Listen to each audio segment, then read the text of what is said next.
कहानी एक छोटे से जापानी शहर के इचिका हाई स्कूल से शुरू होती है, जहां वरिष्ठ छात्र अपने हालिया परीक्षा परिणाम प्राप्त कर रहे हैं। उनमें से एक मिलनसार लेकिन शैक्षणिक रूप से संघर्षरत छात्र मियामोतो असुका भी है। अब तक का सबसे आसान टेस्ट होने के बावजूद उसे 0 अंक मिले हैं। उसका प्रेमी योशिदा सकारात्मक रहने की कोशिश करता है और 0 को अपना भाग्यशाली नंबर बताता है। शिक्षक असुका को डांटते हुए चेतावनी देते हैं कि यदि उसने पढ़ाई शुरू नहीं की तो उसका भविष्य अंधकार में हो जाएगा। इसके बाद उन्हें इतिहास की परीक्षा का सामना करना पड़ता है, जिससे असुका डरती है। पहला प्रश्न उस स्मारक का नाम पूछता है जो सिक्का चढ़ाने पर इच्छाएं पूरी करने के लिए जाना जाता है। अनजान, वह बेतरतीब ढंग से गेचिमो लिखती है। जैसे ही वह करती है, खिड़की के बाहर एक तेज रोशनी चमकती है। इस बीच शहर में कहीं एक अजीब जंगल का रास्ता बनता है। अगले दिन असुका और योशिदा ने स्कूल जाने के रास्ते में नया रास्ता देखा। उत्सुकतावश उन्होंने इसका पता लगाने का निर्णय लिया। थोड़ी दूर चलने के बाद उन्हें एक अज्ञात मंदिर मिलता है। असुका ने एक सिक्का फेंका और अपने अगले टेस्ट में शतक बनाने की कामना की। फिर वे अपने साहसिक कार्य के बारे में अधिक न सोचते हुए स्कूल लौट आते हैं। जब उन्हें अपने पिछले परीक्षण के नतीजे मिलते हैं, तो असुका को 100 में से 5 अंक मिलते हैं। निराश होकर वह मंदिर की शक्ति में विश्वास करने के लिए खुद पर हंसती है। बाद में कक्षा में विश्व राजनीति पर एक प्रश्नोत्तरी होती है। पहला प्रश्न वर्तमान जापानी प्रधानमंत्री का नाम पूछता है। फिर से अनजान, असुका ने इसके स्थान पर योशिदा का नाम लिखा। अन्य प्रश्नों का उत्तर देने में असमर्थ वह झपकी ले लेती है। स्कूल के बाद असुका और योशिदा उसके घर जाते हैं। प्रवेश करने पर वे उसके माता पिता को बहस करते हुए सुनते हैं। उसके पिता एक सेल्समैन हैं और उन्हें नौकरी से निकाला जाने वाला है, और उनकी मां का किसी से प्रेम प्रसंग चल रहा है। असुका योशिदा से उन्हें अनदेखा करने के लिए कहती है और उसे अपने कमरे में ले जाती है। उसे एक दरवाजे के बाहर खाली प्लेटें दिखाई देती हैं, जिससे उसे पता चलता है कि असुका का एक जुड़वा भाई कीसुके है, जो कभी एक शीर्ष छात्र था, लेकिन अपनी हाई स्कूल प्रवेश परीक्षा में असफल हो गया था। एक परफेक्ट स्कोरर के रूप में उनकी प्रतिष्ठा को देखते हुए असफलता उनके लिए विनाशकारी थी। तब से उसने खुद को अपने कमरे में बंद कर लिया है, किसी से भी बात करने से इनकार कर दिया है और हमेशा अपने कंप्यूटर पर गेम खेलता रहता है। अपने भाई के बारे में चर्चा करने के बाद असुका निराश महसूस करती है। उसे खुश करने के लिए योशिदा उनके लिए कुछ खाना लाने के लिए सुपरमार्केट जाती है। इस बीच उनके शिक्षक परीक्षण पत्रों की ग्रेडिंग कर रहे थे, तभी अचानक मंदिर चमकने लगा और शिक्षक का चश्मा भी चमकने लगा। थोड़ी देर बाद असुका ने योशिदा को फोन किया और पूछा कि वह इतना समय क्यों ले रहा है।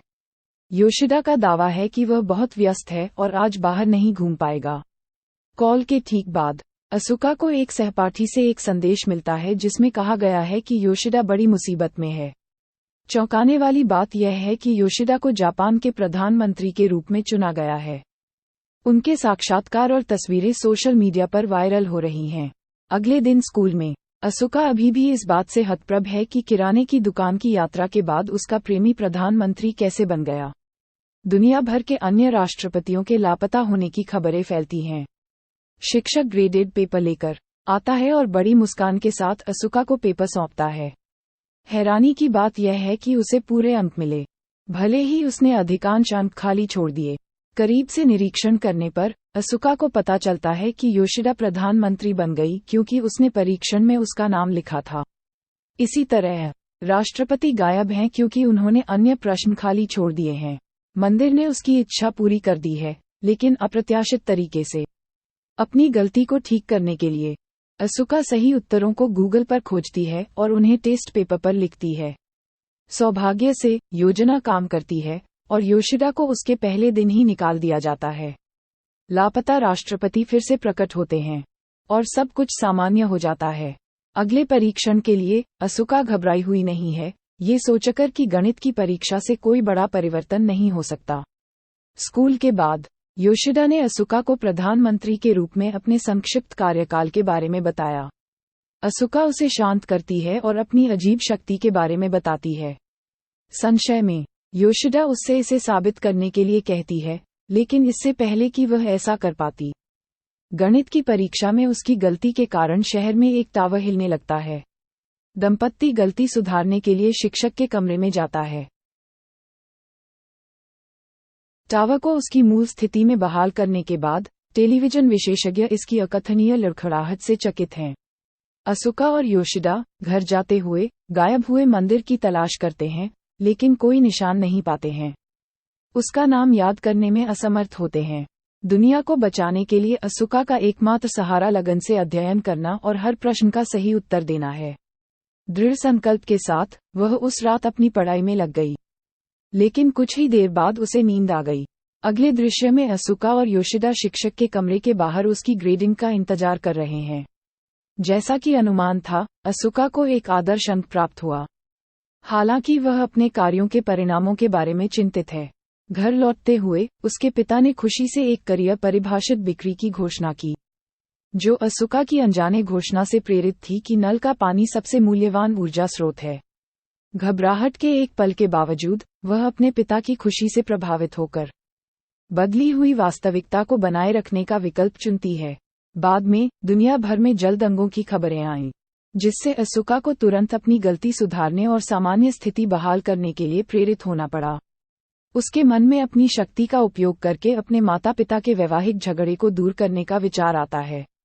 बाद के परीक्षण में अंतरिक्ष यात्रा पर जाने वाले एक अंतरिक्ष यात्री का नाम रखने का काम करते हुए वह अपनी मां के प्रेमी का नाम लिखती है, जिससे उसके जाने का संकेत मिलता है और उसकी मां का परिवार पर नए सिरे से ध्यान केंद्रित होता है।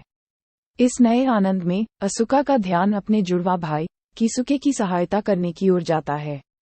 अगली परीक्षा में वह लिखती है कि वह सभी को सुप्रभात कहने के लिए निकलेगा। हालांकि जब उनके पिता हस्तक्षेप करते हैं तो योजना विफल हो जाती है, जिससे एक गर्म पारिवारिक विवाद छिड़ जाता है। खुलासे इस प्रकार हैं। उसके पिता को नए सिरे से नौकरी की असुरक्षा का सामना करना पड़ रहा है और उसकी मां विवाहेतर संबंधों में संलग्न है। असुका अपनी शक्ति के समाधानों की क्षणिक प्रकृति को समझती है और अपने भाई के साथ प्रामाणिक रूप से जुड़ने का संकल्प लेती है। हालांकि शुरुआत में उसके दरवाजे के बाहर उसके अध्ययन सत्र से परेशान होकर कीसुके ने सुधार करने से परहेज किया, जिससे एक नए संबंध को बढ़ावा मिला। असुका की यात्रा में एक महत्वपूर्ण मोड़ आता है जब उसका भाई कीसुके एक चुनौतीपूर्ण गणित समस्या को हल करने में उसकी मदद करने के लिए अपनी चुप्पी तोड़ता है। बंद दरवाजे के माध्यम से उनके सीमित संचार के बावजूद उनका मार्गदर्शन असुका के कठिन अध्ययन करने के दृढ़ संकल्प को प्रज्वलित करता है। इस नए फोकस से न केवल असुका को लाभ होता है बल्कि उनके परिवार की गतिशीलता में भी सकारात्मक बदलाव आता है। उनके पिता असुका के समर्पण से प्रेरित होकर अपने करियर की संभावनाओं को पुनर्जीवित करते हुए सेल्समैनशिप साहित्य में लग गए। इसके साथ ही उनकी मां अपने विवाहेतर संबंधों के बजाय परिवार को प्राथमिकता देती हैं, जिससे घर में एकता की एक नई भावना पैदा होती है।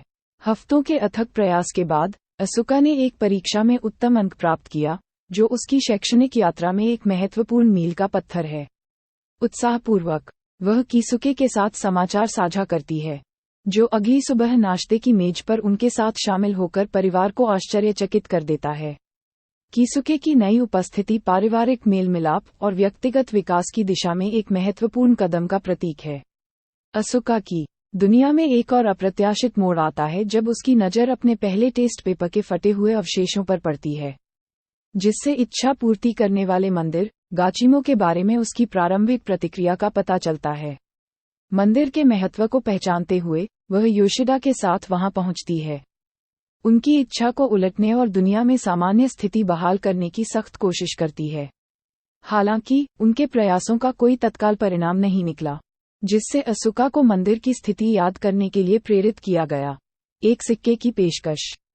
स्कूल में भूगोल की परीक्षा के दौरान उसे सिक्के के महत्व का एहसास होता है और वह उसे पुनः प्राप्त करने के लिए दौड़ पड़ती है। इस बीच कीसुके और उसका परिवार एक उज्जवल भविष्य की आशा को बढ़ावा देते हुए मेल मिलाप करते हैं। जैसे ही शिक्षक ने असुका की हालिया परीक्षा का मूल्यांकन किया, उसने एक बार फिर पूर्ण अंक प्राप्त किया। भाग्य के एक मोड़ में वह गलती से सिक्का संदूक में गिरा देती है, जिससे एक चकाचौंध रोशनी पैदा हो जाती है, जिसके कारण शहर, देश और उसके बाहर सभी मानव जीवन गायब हो जाते हैं। अंतिम दृश्य असुका की अनदेखी के परिणामों को उजागर करता है। विश्व जनसंख्या प्रश्न पर उसकी चूक के कारण मानवता लुप्त